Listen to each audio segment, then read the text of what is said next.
Every time. Every time you allow a passing comment or a minor inconvenience to disturb your peace, you surrender a portion of your power. You place the reins of your mind in another's hands.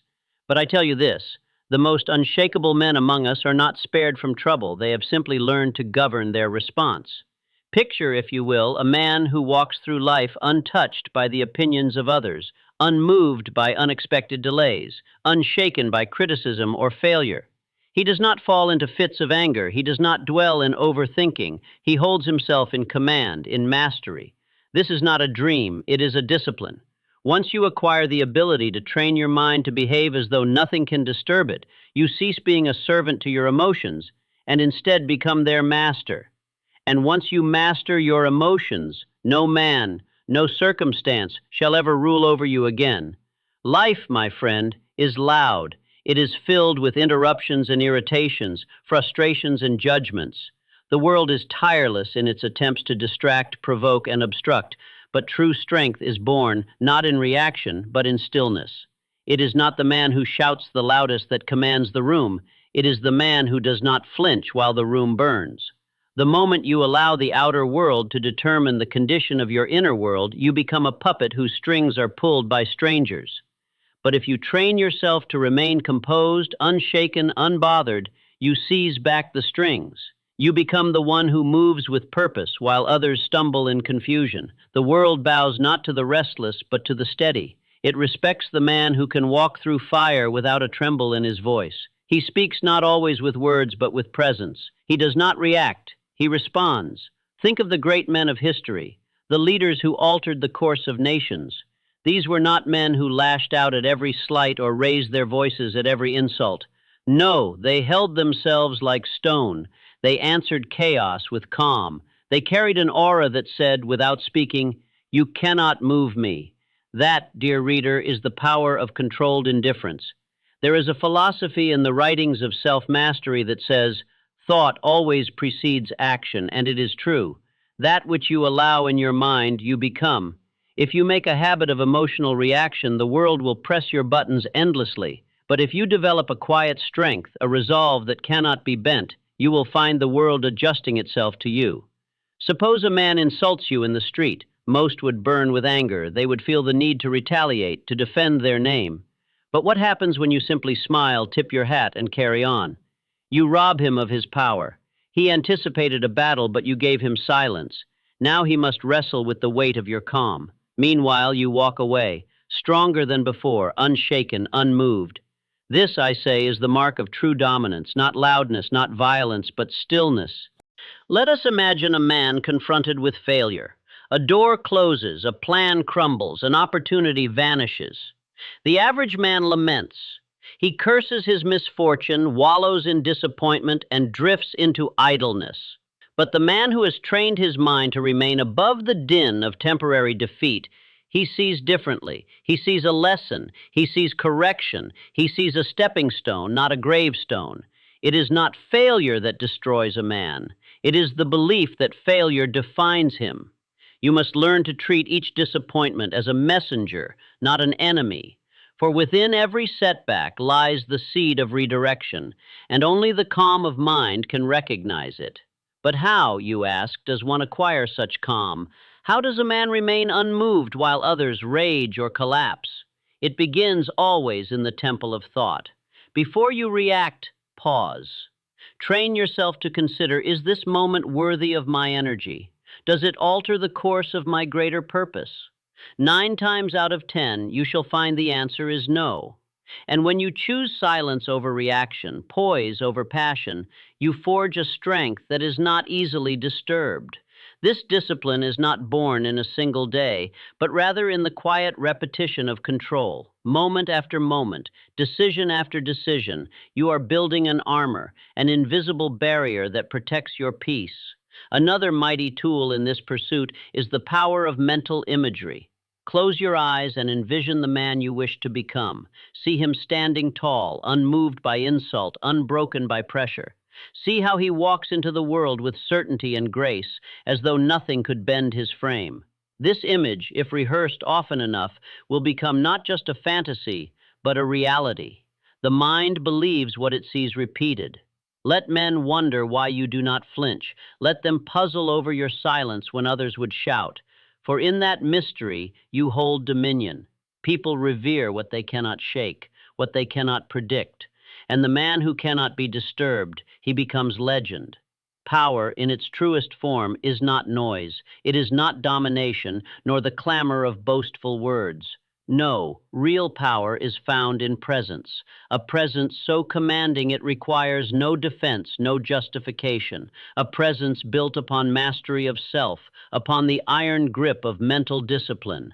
Master this art of composed indifference, and you shall master life itself. Now consider those you hold in highest regard, the strong, the centered, the wise. Are they not the ones who hesitate before speaking, who do not tremble at provocation? They are not without emotion, but they are never ruled by it. Emotional mastery is not the absence of feeling, it is the skillful command of feeling. Picture again a moment of conflict, a heated argument. The words fly like arrows. Your opponent tries to bait you, to drag you into the mire. But you, do you react? Do you lend your power to their fury? Or do you remain still, knowing that no insult can injure unless it is welcomed? To walk away in peace is to take away their power. It is to remain sovereign. You are not a slave to circumstance. You are the keeper of your state. When you protect your inner world as something sacred, you discover peace that no man can touch. Clarity rises, stress dissolves, and every hardship becomes not a war, but a puzzle. You become not a victim of emotion, but the architect of response. We are taught from childhood that we must care about everything. We are urged to value every opinion, to seek every man's approval, to adjust our ways to suit the expectations of others. But let me tell you this, such a way of living is a sure path to bondage. True liberty begins the moment you realize that most things in the grand march of time simply do not matter. The next occasion you find yourself troubled over a remark, a delay, a minor misfortune, ask this, will this hold weight 5 years from now? If the answer is no, then let it go. Do not chain your mind to fleeting shadows. Most of our suffering arises not from great catastrophes, but from trifles we refuse to release. An insult that stung, a mistake that embarrassed, a failure no one remembers but us. These we allow to linger, to govern our thoughts, to shape our moods. But wisdom whispers otherwise. Let the small things pass, for your spirit was made for larger matters. Indifference, rightly understood, is not the absence of care. It is the discipline of choosing what is truly worth caring about. Your energy is a sacred fuel. Spend it wisely. Not every battle deserves your sword. Not every criticism merits a reply. When you cease reacting to every small disturbance, you step into mastery. You move from impulsive reaction to deliberate command. And that shift, dear reader, changes everything. Look to those you admire. Are they not composed? Do they not carry themselves with a quiet certainty? These are not souls who beg for approval or crumble at disapproval. They are anchored men, sure of who they are, and thus immune to manipulation. And something remarkable begins to occur. People start to respect you more, not because you seek their favor, but because you do not need it. In a world where most chase after applause, the man who stands in the solitude of his own certainty becomes a beacon. He does not adjust himself to suit every room he enters. Rather, the room adjusts to him. Now imagine this, a man is criticized unjustly and harshly. The weak rush to defend themselves, spilling explanations, mounting defenses, seeking to be understood. But the strong remain still. They know that words have no power unless permitted. They observe, they assess, and they carry on untouched. Self-respect is earned not through endless rebuttals, but through the quiet dignity of restraint. The same principle applies to success. Those who ascend to great heights do not scatter their energy over trivialities. They do not bicker, nor are they distracted by gossip, slander, or the noisy voices of lesser minds. They are fixed on their mission. They understand that every moment wasted on what does not matter is a moment stolen from their pursuit. So, how does one cultivate this form of indifference? Begin by examining your own reactions. When anger rises over some petty matter, pause. Ask yourself, is this worthy of my energy? More often than not, the answer shall be no. In that moment, you are practicing the art of release. You are fortifying your strength. Next, establish clear priorities. Know what matters. Define your aim. When your life is built upon purpose and principle, the idle opinions of others lose their hold. You become unshakable, not because you care for nothing, but because you have chosen to care deeply for the right things.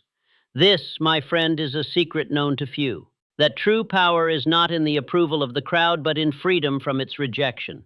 It is the rare man who can walk away from that which drains him, who can rise above idle conflict, who can maintain his gaze on the summit while others are tangled in weeds. But such a man exists within you. In the end, indifference is not coldness, it is clarity. It is the courage to direct your will where it belongs and to guard your spirit against the trivial.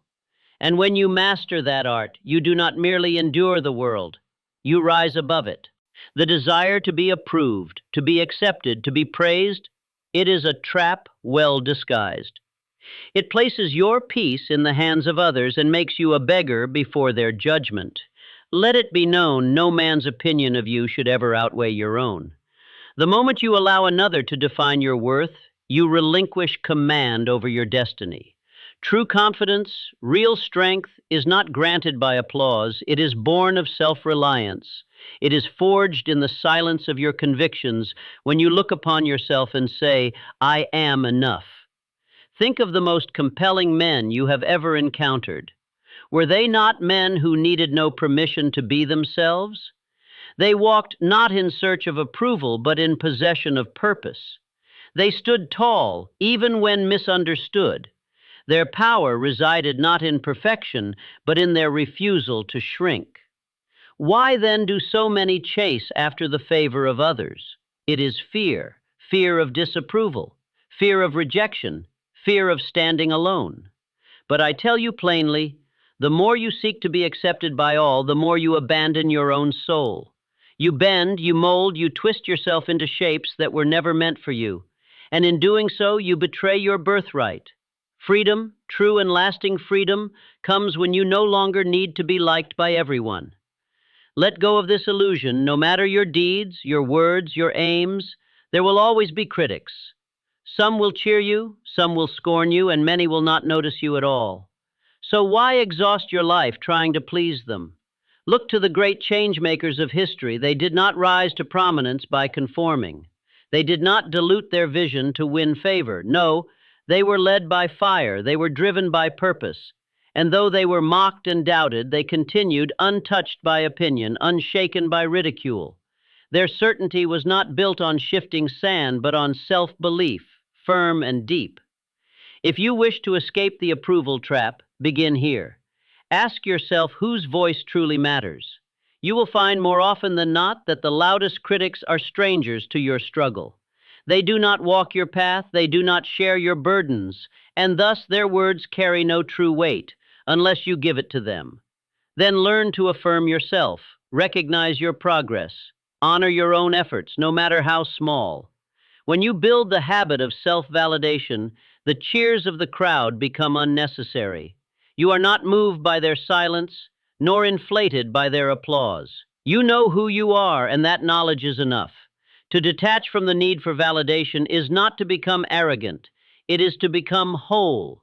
It is to say, I walk my path. I answer to my conscience. I stand firm in my truth. You no longer negotiate your worth in the marketplace of opinion. You do not trade your vision for popularity. You do not barter your values for fleeting praise. And at last, when you stop chasing the approval of others, something extraordinary occurs. You begin to live.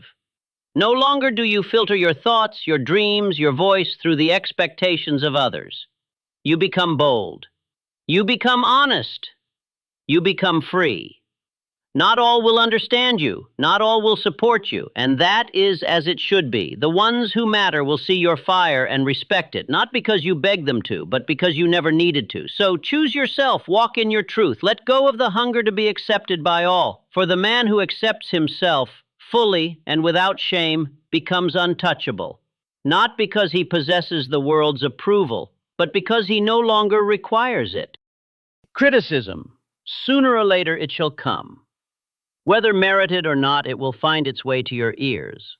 But how you respond to it, that, my friend, shall determine your measure of strength. The majority, upon hearing disapproval, tremble. They take every word to heart, allow every voice to penetrate their spirit, and soon become a reflection not of who they are, but of what others say. But why? Criticism is at its core nothing more than opinion, spoken often without understanding, without wisdom, and without merit. It holds power only when you, the recipient, breathe life into it. The wise do not flinch when judged. They do not stumble at the sound of disapproval. They examine the words with reason, extract what is useful, and discard the rest. No emotion wasted, no energy squandered. Therein lies the lesson. Filter criticism through logic, not emotion. Accept only what serves you. Cast off what does not. And above all, never allow another's words to steal your peace. Now understand this. There are two forms of criticism. One seeks to uplift, the other to tear down. Constructive criticism is a gift. It comes from those who possess experience, insight, and goodwill. It aims not to wound, but to refine. Such counsel should be welcomed, weighed, and when sound, applied. But destructive criticism, that venom which arises from jealousy, from fear, from ignorance, it is to be treated like smoke, acknowledged, then waved away. Imagine a sculptor shaping his masterpiece. As he chisels, passers-by stop to observe. Some offer kind advice, some sneer and mock. But does the sculptor abandon his vision? Does he break his tools and walk away? No, he continues. With calm hands and fixed intention he carves, unmoved by clamor. You must do likewise. When a man offers you criticism, ask yourself, has he walked where I walk? Has he built what I aim to build? If he has, then his words may hold value. If he has not, then his judgment carries no true weight. Not every voice deserves your attention. The unfortunate truth is this. Most criticism comes from those who have never dared what you dare. Their words reflect their limits, not yours. To respond to every attack with emotion is the mark of the weak. The strong remain composed. They weigh the words, not the tone, and keep marching. When you meet criticism with quiet confidence, you send a message far louder than any rebuttal. I am not easily shaken. I know who I am. Consider the great visionaries of history. Their ideas were doubted, their character questioned, their motives misunderstood. Yet they advanced. They endured. They conquered, not by pleasing the crowd, but by holding firm to their truth. They knew that criticism is often the tax paid by those who lead. So how shall you grow this armor? Practice detachment. When next you are criticized, pause. Do not answer at once. Reflect. Is there wisdom in the words? If yes, then be grateful. If no, then move forward without bitterness. Let your progress be your answer. Another pillar of resilience is inner conviction.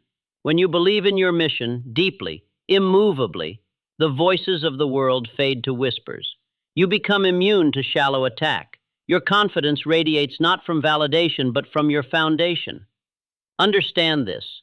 The world shall always speak. Some will uplift you, others will scorn, but none of it defines you unless you allow it.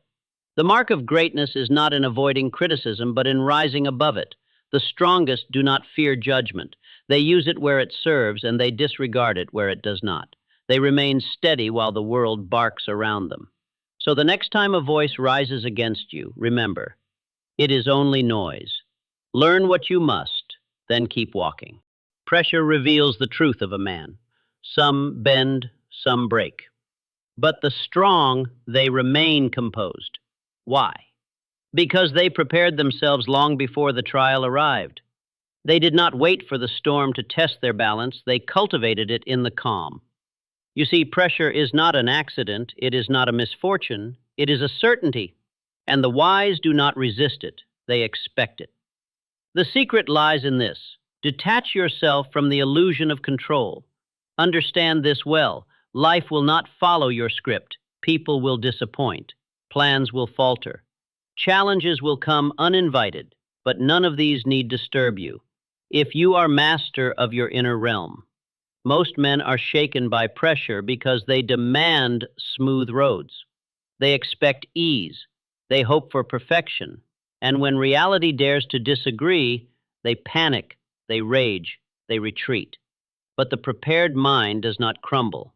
It adapts. It does not battle reality. It cooperates with it. Like the seasoned soldier who does not march into war hoping for peace, but ready for the cost of victory. The prepared man enters life expecting resistance, and yet walks forward with calm resolve. Picture the general before battle. He has studied the terrain. He has counted the risk. He has imagined the worst and trained his men for it.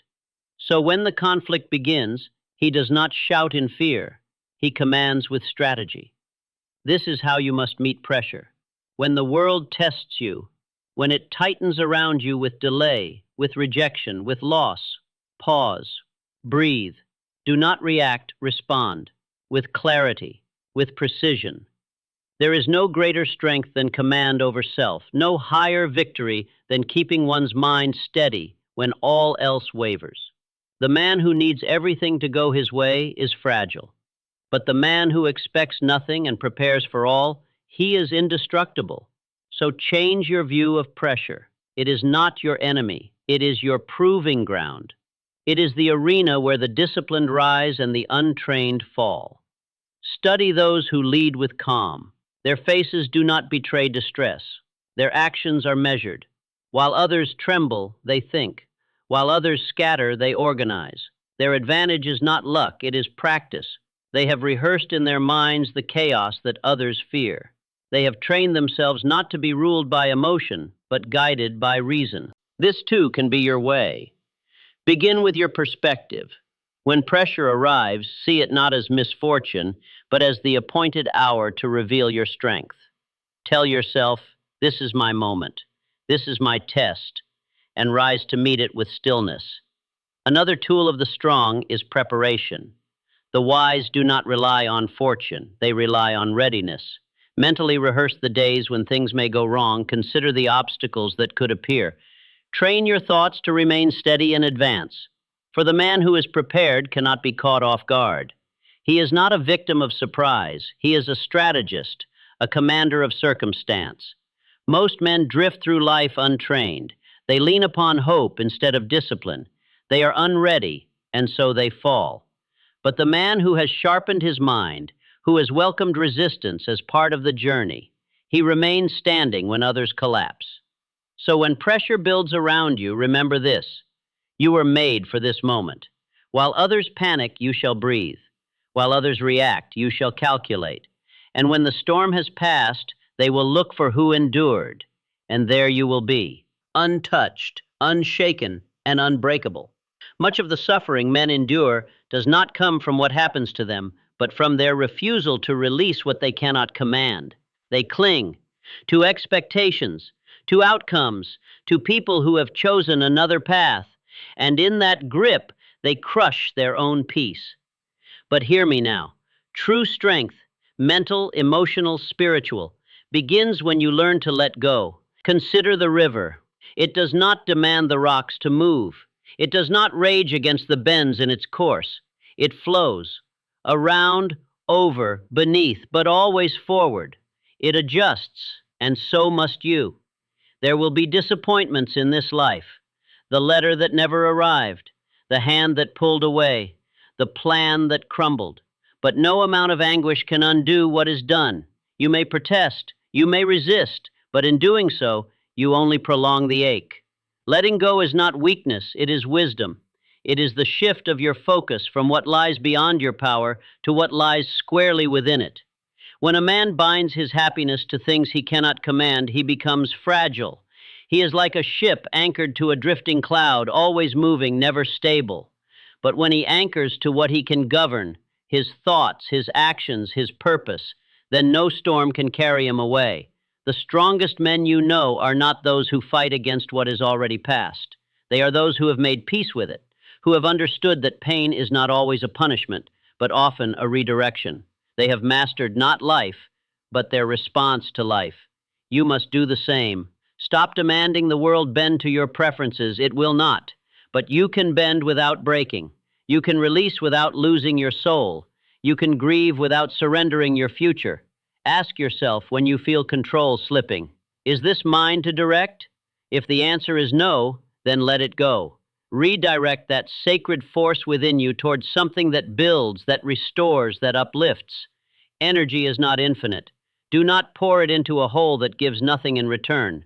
And begin with small matters, the long line, the broken promise, the change in plan. Let these be your training grounds. With each surrender of irritation, you grow in strength. With each breath that replaces complaint, you step closer to mastery. In time, you will rise above greater storms with the same calm. Some will mistake your detachment for indifference. Let them, for they do not understand. You do not care less. You simply care more wisely. You still dream. You still strive. But you do not collapse when the outcome is not what you imagined. You are no longer ruled by desire alone. You are governed by understanding, and that understanding frees you. Let the others exhaust themselves trying to move the immovable. You shall move on, for the river does not stop. The river flows, and so must you. The man who walks with peace in his step, though the world may shake, is not empty. He is full, full of purpose, full of power, full of clarity. So when life does not unfold as you hoped, do not tighten your fists. Open your hands, release, breathe, and walk forward, not weakened, but wiser. In a world obsessed with noise, silence has become a weapon of the wise. The average man speaks to be heard. He explains, defends, justifies, hoping that by filling the air, he will fill the void within. But the man of strength, he listens, he observes, he waits. And when he finally speaks, his words carry the weight of thought, of purpose, of power. Silence unsettles the weak. It forces them to wonder what you're thinking. It makes them doubt their own position. It creates space, space that exposes their insecurity and amplifies your presence. For in conversation, it is not always the man who says the most who controls the exchange. Often it is the one who says the least. Silence conceals, words reveal, and when you master the former, you command the latter. The man who can remain silent in the face of insult, of provocation, of pressure, he is a man in possession of himself. Think of the last time someone sought to anger you with words. They expected retaliation, a flare of temper, a sharp reply.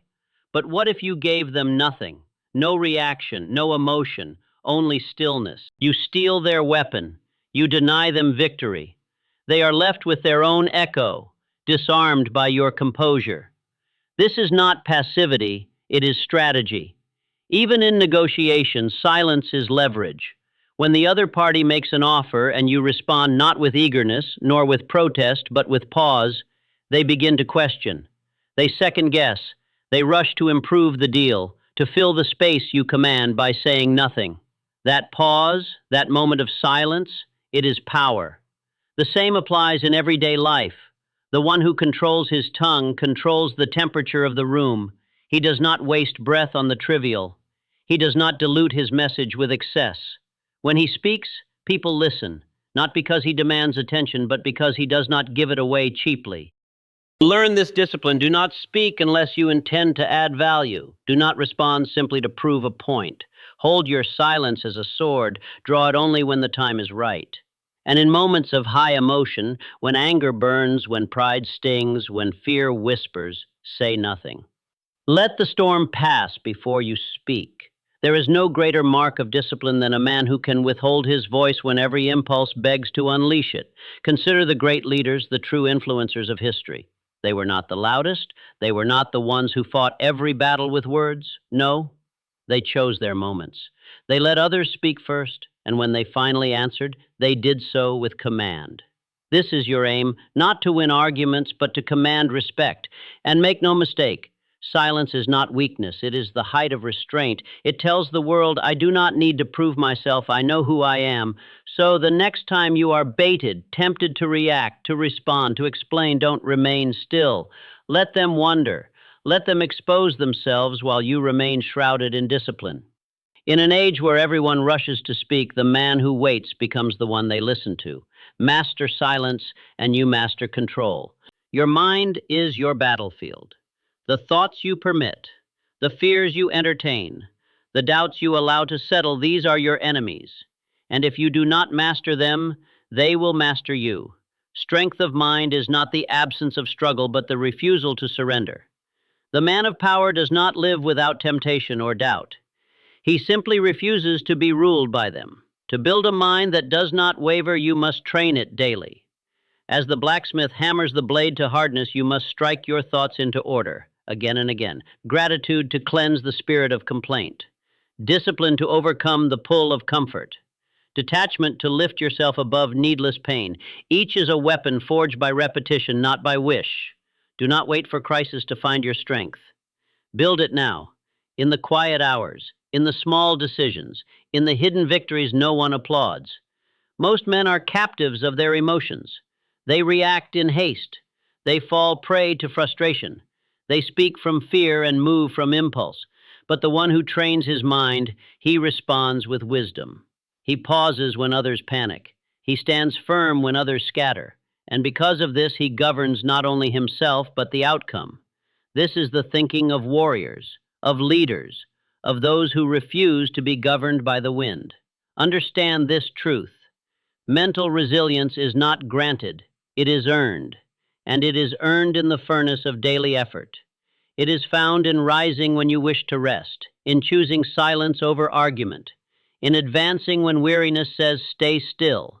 The mind, like the muscle, grows through resistance, and one of the most powerful tools in your arsenal is detachment. To detach is not to stop caring, it is to stop clinging. It is to acknowledge that the world is not yours to control, but your response always is. When storms rise, most are swept away. They curse the rain, they blame the wind, but the man with a trained mind stands like the mountain, untouched. He knows the storm will pass, and he wastes no energy resisting the inevitable. Discipline is the companion of every unshakable mind. Without it, the mind drifts, drawn by distraction, weakened by ease, conquered by habit. But when you practice discipline, true discipline, you shape a mind that does not flinch. Rise early, even when you do not wish to. Speak only what is needed, even when emotion urges otherwise. Finish what you begin, even when it tests your resolve. These small victories, stacked one upon another, build the man who cannot be shaken. And when the world presses in, when people fail you, when fortune turns its back, he remains upright, composed, invincible. People will ask, how do you stay calm? How do you remain so steady when others fall apart? And you will know, because I trained for this. Because while others waited for life to challenge them, you challenged yourself first. You built your foundation brick by brick, thought by thought, and now no man, no circumstance, no wave of chaos can bring you down. True power walks in silence. It does not cry out. It does not beg for applause. It does not announce its steps before they are taken. The man who seeks recognition before he has earned results is a child chasing shadows. But the man who labors in silence, who builds when none are watching, he is the one who rises unchallenged. Beware of the need to declare your intentions. The louder the man speaks of his plans, the less he is likely to complete them. But the one who says little, who toils in secret, his success shall shout on his behalf. Words are wind, deeds are stone. The more you speak of your dreams, the more resistance you awaken. The more you explain yourself, the more you invite doubt. The world does not reward intentions, it rewards execution. The strongest among us do not boast. They do not argue. They do not seek to impress. They move with certainty. And that certainty commands respect far louder than any speech. Look to history's great architects of power. Were they the ones who spoke endlessly of what they would do? No. They kept their vision close. They acted in the shadows, and by the time the world took notice, their work stood like a monument. So I urge you, keep your ambition sacred. Shield your plans from the casual listener. Let your discipline be quiet. Let your progress be private. And when success comes, and it shall come, let it speak for you. Let them wonder how you achieved it. Let them question how nothing ever seemed to disturb your course. They will not understand, and they need not, because your silence was not weakness, it was strategy. When others chase attention, you chase mastery. When others talk of doing great things, you are already doing them.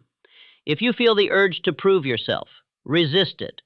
If you feel the need to explain, step back.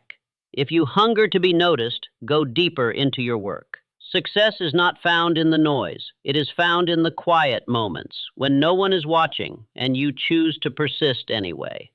And here lies the greatest secret of all. When you stop seeking validation from the world begins to validate you, not with words, but with respect, with silence. Because in a world where every man rushes to be heard, the one who speaks least and accomplishes most holds the highest ground.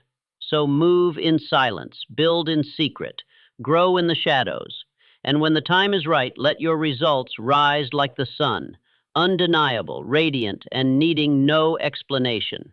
This is how the truly powerful live, and this is how you shall live from this moment forward. The mind, like the body, is strengthened only through trial. It is not enough to wish for calm, you must forge it. You must build it through labor, through practice, through the repeated decision to stand firm when everything within you pleads to surrender. And so I say to you, do not expect a resilient mind to rise in a moment of crisis if you have not trained it beforehand. You must discipline yourself in the quiet hours. Rise when comfort invites you to remain. Remain silent when pride tempts you to speak.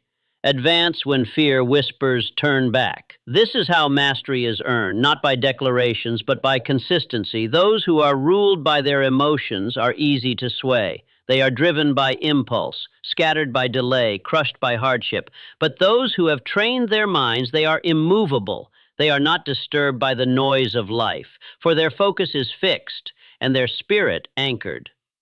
Such men do not walk with arrogance, but with assurance. They do not act from reaction, but from principle. And while others chase after calm, they carry it within. One of the greatest habits you can form is the habit of detachment. To detach is not to become distant or cold. It is to govern your emotions rather than be governed by them. It is to acknowledge what you cannot control and to return your focus to what you can. Picture the storm. The wind howls, the trees bend, the clouds darken. And yet, there, in the midst of chaos, stands a man unmoved. He does not battle the storm, he outlasts it, not because he is blind to danger, but because he has reserved his energy for what truly matters. He does not scatter himself fighting what cannot be stopped. He adapts, he thinks, he waits, and in doing so, he survives while others fall. Discipline is the companion of that strength. Your mind will always reach for comfort. It will seek ease, it will urge delay. But discipline will remind you who you are and where you are headed. And so you must feed your discipline daily. Meditate to sharpen focus, exercise to build endurance, read to expand thought, and most of all, keep your promises to yourself, no matter how small. These simple acts, done again and again, will shape a mind that does not tremble. For life will test you. People will oppose you. Circumstances will rise like waves to drag you under. But when you have prepared, when your inner world is rooted, you will not be moved. You will walk with clarity, with command, with quiet certainty. And when others ask, how do you remain so calm? How do you seem so unaffected while the world shakes? You will smile, because you know the answer. You built this. Real power moves in silence. It does not seek to be seen. It does not cry out for praise. It acts quietly, precisely, and lets the results proclaim its name. The loudest man in the room is rarely the strongest. Those who speak most of their plans are often those who fulfill the least. But the one who labors without spectacle, who builds without boasting, he becomes unstoppable. If you wish to be respected, stop announcing your intentions. Stop explaining yourself to everyone. Let your actions be your proof. Let your victories speak on your behalf. For success is not crafted through words, it is shaped through unwavering execution. And the more you speak, the more you invite doubt, distraction, resistance. But when you move in silence, you remove their weapons. You give no warning. And by the time the world takes notice, your work is done. The strongest men do not need to explain. They do not seek to impress. They simply become. They do not waste energy proving. They spend it building. And so I say to you, abandon the need to be seen. Let them wonder what you're building. Let them guess how you stay composed. The less they know, the more power you hold. Silence is not passivity, it is strategy. It compels others to fill in the blanks. It drives them to speculate. It creates mystery, and in mystery lies influence. Speak only when your words are required, and when you do, speak with weight. Let your words carry purpose. Let them be few, but unforgettable. In moments of high emotion, when others demand your reaction, remain still. When they insult you, say nothing. When they press for answers, delay. This is not weakness. It is the highest form of control. The truly powerful are not ruled by emotion. They do not dance to the tune of chaos. They stand still, and in that stillness, they lead. In a world clamoring for attention, be the one who remains focused. While others broadcast their dreams, you shall realize yours. While they chase appearance, you shall embody substance. And when the urge arises to reveal your plans to prove your worth, resist it. Let your results speak. Let your success rise like the sun, undeniable, needing no introduction. The moment you cease to seek validation from others, you will notice something shift. People will begin to pay attention, not because you asked them to, but because you no longer needed them to. They will wonder how you built such calm, how nothing seems to disturb you. And in that mystery lies your advantage, because you did not tell them, you did not show them, you simply became.